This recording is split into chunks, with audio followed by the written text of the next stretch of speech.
Dan mari kita lihat bagaimana seharusnya saudara dan saya hidup di dalam kerajaan Allah. Yang pertama, mempelai perempuan Kristus, umat Allah yang hidup dalam kerajaan Allah, harusnya hidup sebagai orang-orang yang berguna bagi kerajaan Allah. Orang-orang yang berguna bagi Kristus Sang Raja. Saya pakai istilah berguna karena istilah ini sebenarnya terimplikasi di dalam pengajaran yang Yesus Kristus berikan. Bapak Ibu, dia bilang bahwa waktu dia pakai perumpamaan, waktu dia ada di dalam perjalanan yang panjang itu ada orang-orang yang menolak dia. Orang-orang ini datang dan menolak dia.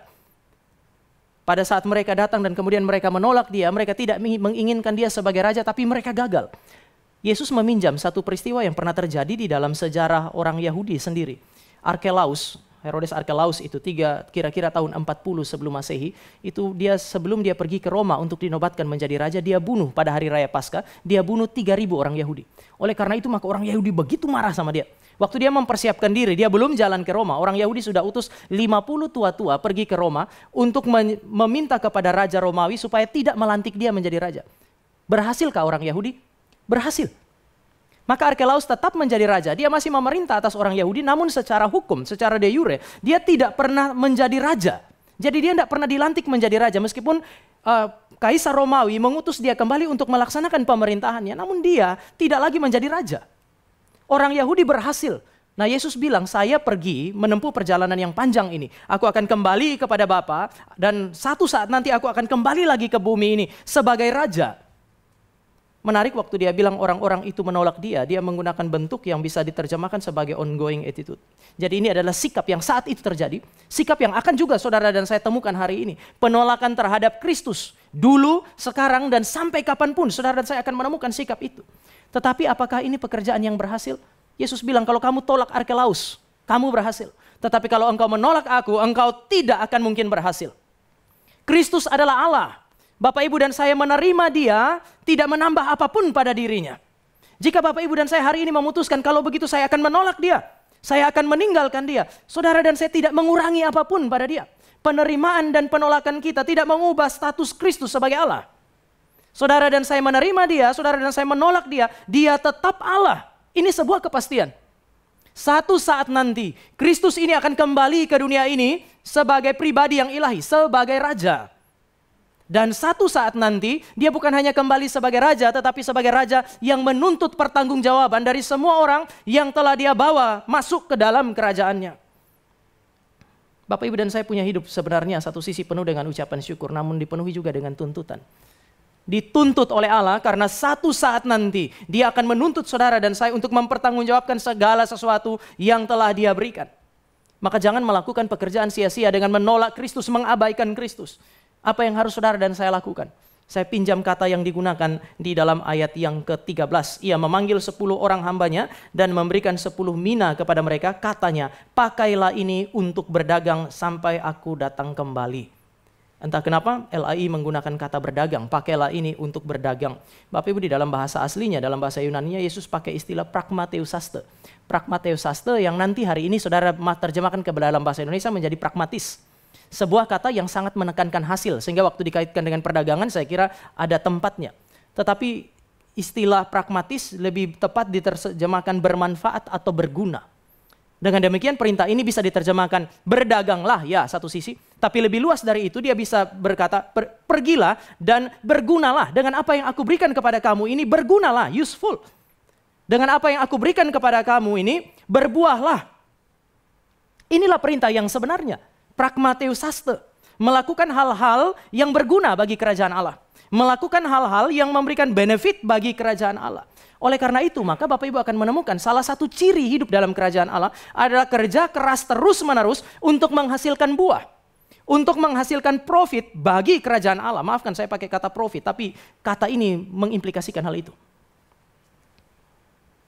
Ciri hidup di dalam kerajaan Allah. Kalau kita sudah diselamatkan oleh Allah, kita ada di dalam kerajaan Allah, maka kita hidup dalam kerja keras terus-menerus untuk menghasilkan buah, profit bagi kerajaan Allah dan Kristus Sang Raja itu.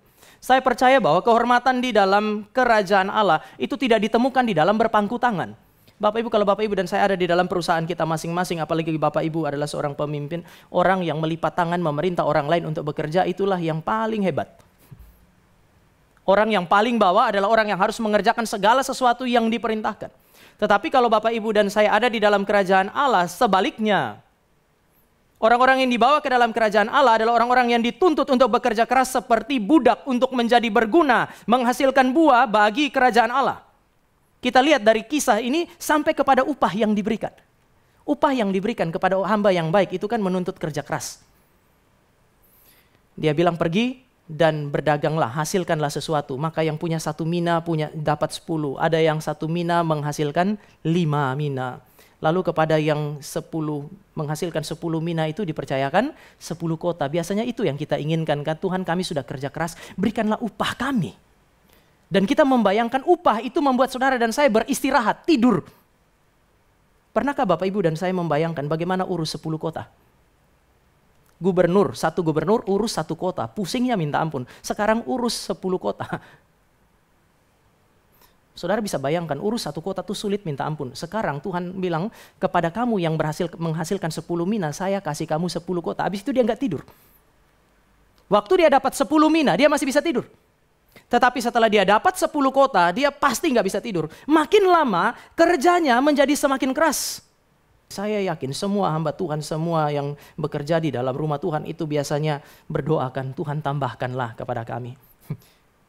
Waktu saya dan Vicarious Grace masuk di MRI Depok pertama kali, kami 9 orang. Masuk ada beberapa orang, mulai kerja sama-sama, kemudian berdoa Tuhan tambahkan. Waktu 9 orang Bapak Ibu bikin kegiatan apa saja itu nggak perlu meeting. Habis ibadah kita mau kerja ini, amin saudara, amin, jalan. Kayaknya gampang sekali. Sekarang kita meeting berkali-kali hanya urusan Natal misalnya. Kenapa? Orang makin banyak kepala, makin banyak yang terlibat. Urus ini makin sulit kan. Makin kita berdoa supaya Tuhan tambahkan, waktu Tuhan jawab doa kita, ya ada banyak kesulitan di sana. Tetapi apakah dengan demikian kemudian kita berdoa balik lagi, Tuhan balik lagi lah 9 aja deh biar gampang. Kan kita nggak bisa berdoa begitu. Ketika saudara dan saya berdoa minta Tuhan memberkati, kadang-kadang saudara dan saya mengabaikan bahwa berkat Tuhan itu menuntut pertanggungjawaban yang lebih besar dari yang sebelumnya. Siapa sih di antara kita yang seringkali meminta yang lebih kecil dari yang sudah ada? Orang kalau kerja gajinya 5 juta, biasanya dia minta kan 10 juta kan. Siapa di antara Bapak Ibu kerja hari ini Tuhan berkati 5 juta, pulang suami istri berlutut di kamar, Tuhan berikanlah kepada kami 3 juta, ambil lagi 2 juta ini. Gak ada. Bapak Ibu dan saya cenderung meminta lebih besar, tetapi dengan pemberian yang lebih besar, saudara dan saya dituntut untuk kemudian bekerja lebih keras dari yang sebelumnya. Kenapa? Karena memang inilah ciri hidup dalam kerajaan Allah. Berguna di dalam kerajaan Allah. Bekerja bagi Kristus seperti budak dan tidak berhenti. Saudara saya mau ajak kita untuk berefleksi sedikit mengenai poin ini. Saya kira Bapak Ibu ada di dalam konteks GRI ya, kita akan menemukan banyak orang bekerja keras. Namun pertanyaan selanjutnya, Bapak Ibu di GRI Cikarang kerja keras, pertanyaannya untuk siapa? Untuk siapa Bapak Ibu dan saya kerja keras? Untuk siapa Bapak Ibu dan saya hari ini berjuang? Untuk sinode kah? Untuk hamba Tuhan kah? Untuk melayani jemaat kah? Atau untuk Kristus dan kerajaannya? Kalau saudara dan saya hari ini kerja keras banting tulang untuk sinode, satu saat sinode akan mengecewakan Anda. Kalau Anda bekerja keras demi seorang hamba Tuhan, satu saat seorang hamba Tuhan akan mengecewakan Anda. Kalau Anda bekerja keras demi jemaat yang ada di kiri kanan Anda, di depan dan belakang Anda, satu saat mereka akan mengecewakan Anda. Tetapi kalau Anda bekerja untuk Kristus dan kerajaannya, dia telah membuktikan bahwa dia adalah Allah yang tidak mengecewakan saudara dan saya. Tetapi pada saat yang sama, jangan kecewakan dia karena dia tidak mengecewakan saudara dan saya.